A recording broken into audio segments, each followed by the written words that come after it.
Welcome back, Turtle Whisperers, and in today's video I'm going to give you my top 5 on best pet turtles for the UK, certain parts of Europe and the kind of colder climates that are more like the UK. Now I'm not going to include red ear sliders and yellow bellies, and the reason being is here in the UK it's actually illegal to buy and sell them, so I'll try and give you my best alternatives. So in 5th place we've got the Bulkan pond turtle and the Spanish pond turtle. And the reason I'm putting these two together is they're very similar and they live in very similar habitats. And what's cool about these guys is I've actually seen them in the wild, so not so long ago, and I'll try and get a video and put it up somewhere here now, is I went to, I think it was Skiathos in Greece, which is North Greece area, and I saw these guys and they was absolutely amazing. There was hundreds of them, and they was just in this little back area of this beach, and it was fantastic. And as you can see, they're doing really well. It's probably the little tidbits they get from everyone down the beach. Now these guys are great for us because their native habitat is kind of southern Europe, northern Africa and the Middle East. The females of this species tend to get to about 9 inches, give or take, and males will be a bit less, so probably heading towards this 7-inch region. These guys can be kept in an aquarium, or they can be kept outside in the pond year round. And I'm just going to say this now, so I don't have to say it in all of my examples, but make sure all turtles are old enough to go outside, especially in climates such as here in the UK where our weather is very, let's say, temperamental. Okay, we could be 30-degree heat one day in the summer, and next day it'll go down to 15, or we could be 15 and it'll go down to 1 or 2. So just make sure they're old enough to go outside. Also make sure they're getting acclimatised in the summer, okay, and that will really help them be able to kind of survive in that outdoor enclosure. These guys are also quite rare to find in the UK. I don't see about too much. You do on I know a lot of European people that keep them, which is absolutely fantastic. But if you do see them in the UK, and you're thinking about getting one, just go for it. They're such a unique turtle, and they're quite personable as well. And yeah, if you can get to Trolos Beach in Skiathos, go and have a look for yourself. So next, for number 4, we have the painted turtle. Now these are a Northern American species. They're quite a smaller turtle, reaching around 5 to 8 inches, give or take, depending on the subspecies and whether it's male or female. As you can see, I'll put up some pictures, they've got some absolutely amazing colours. Okay, you can see some fantastic reds and oranges and yellows, and they just look great, and they look great in an aquarium setting, especially if you've got a nice showcase tank. Okay, obviously I've got Willie the Roti Island behind me, but imagine it'd just be awesome. And they're actually a very good community turtle as such. Okay, so you can keep quite a few in the tank and they'll be quite happy. Obviously monitor that, but I know people that keep quite a few and they're just really cool to watch. And they're just really good swimmers from young, so just you can raise them and watch them just swim straight away without any issues. And I think that's fascinating. You can keep these guys indoors obviously, but also you can keep them outdoors. I know people that do it. Personally, with painted turtles, I'll probably keep them indoors, but that's just me being safe. I know people that do it outdoors, so if you fancy giving it a go and do that, you never know. So for number 3, we have the stinky critters, the common musk turtle. Now they get their name from that unique smell they give off if they feel threatened, and by God is it smelly, okay? And we'll leave it at that. They're by far probably the most common turtle in the UK, okay? You can find them everywhere in UK pet stores.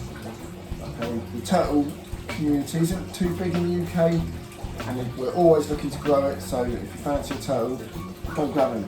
But the reason I'm bringing common musk to number 3 is they stay quite small, they're quite a good beginner turtle. They're a bottom walker, okay, so they won't swim around as much as like Willie here, but they will soon about to get their food for sure. They also stay around 4 to 6 inches, so reasonably small turtle, okay? Just be careful because they can be quite territorial, okay? So they can get quite feisty, and these can definitely be kept indoor or outdoor year round with no problems. Now for number 2, we've got one of my absolute favourite, if not the favourite turtles, okay? And I think everyone should have one, okay? And that is the Japanese pond turtle. Now I'm just going to put some clips up here now, just for you to watch. And I think these guys are absolutely awesome. They're 100% a beginner's turtle. They have some amazing colours, from that leafy green like foliage, to the browns, to the yellows. They're called the Japanese stone turtle for a reason. They also have such great personalities. You cannot get 2 more different turtles than hands-on and secure. They're complete opposites, which I just find anarchy-busy as well, but fascinating. Absolutely fun just to watch. They don't require too much care, okay? They eat pretty much anything, like most turtles. But what's cool about the Japanese pond turtle is they can actually eat out of the water as well as in the water, unlike most aquatic turtles which have to eat it in the water, such as Rosie Island here. The Japanese pond turtles are happily eat a mealworm or a cricket, might be lucky to get a pellet on land, so that's cool. Fun fact as well, as if you decide to hibernate them, so let's say you're in a pond outside, okay, in the UK, and I say hibernating, I mean brumating, don't correct me too much.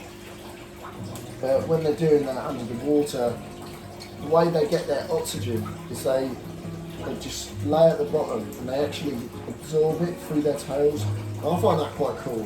I think if I could be able to breathe underwater through, maybe. So they get about 8 inches, give or take, for a female. So not too big, not too small. And males are lesser. I mean, we can see the difference in hands-on and secure.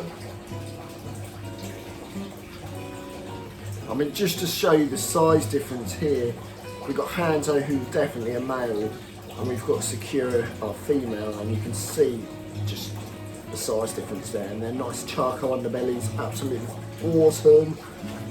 Now my plans with the Japanese pond turtles is, as you can see they're inside now, that we're going to get them a nice big pond outside, hopefully either this summer or next. I just want to make sure that it's safe to do so, and they're going to go live outside for the rest of their lives in a nice big pond, and they're going to look great in the summer. That is going to be my showstopper.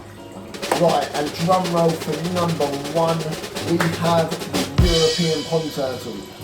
Native to Europe, the Middle East and Northern Africa. These turtles grow to around 8 inches for females and quite a bit less for males. So similar size to the Japanese pond turtles, but there is a main reason why these are my number 1 for the UK, Europe and the colder climates, okay, is because originally, quite a while ago, a few thousand years ago, the turtles, the UK had a natural wild population of European pond turtles, and they were surviving very well. Since then we've lost them, but there are conservation efforts to bring them back, which would be epic. I mean, the UK does not have many exotic animals. We have some more decent wildlife, but turtles would just top it, let's be honest. I mean, looking at this picture here, you can see they've got some nice contrasting colours, okay, the blacks, the yellows, bit of orangey kind of colours as well. It looks striking. These guys can be kept inside or out year round, no problems, okay. He just wants to say hello, doesn't he? But inside or out year round, you're going to have no dramas. I mean, we used to have a wild population here in the UK. You can see them around different areas in Europe, and there's quite a few keepers here in the UK that have them. and they're not too hard to get in the UK actually. I've got a friend that supplies them, so if you know who that is, just give us a comment down below and I'll send you a link or something, and you can hit them up. Anyway guys, thanks for watching. I hope you've enjoyed top 5 for UK, some parts of Europe and the colder climates. And if you've enjoyed the video, give it a like, give it a comment if you've got any questions. Also, if you can, if you want anything different about videos, if you want to see more of something, if you think the video could be better in certain areas, please comment that. That helps me make better content. And if you've really enjoyed and feel like subscribing, hit that button. Helps me out, makes me feel good. If not, and you hate it, don't unsubscribe. That'd be horrible. I'm joking, unsubscribe if you want. But yeah, I'll see you next time for the next video. And we're coming back strong, like I said. More videos, more turtle content. Tortoise content is also going to be paramount. We're going to get some of that out come summer months when the adults stir fry, start waking up. Going to get loads of them, get you a care guide on them as well. We've got the babies, but I'd rather do it as a one-up, and we can see both adults and babies, and yeah, we'll go from there. So I'll see you guys next time. Turtle Whisperer out.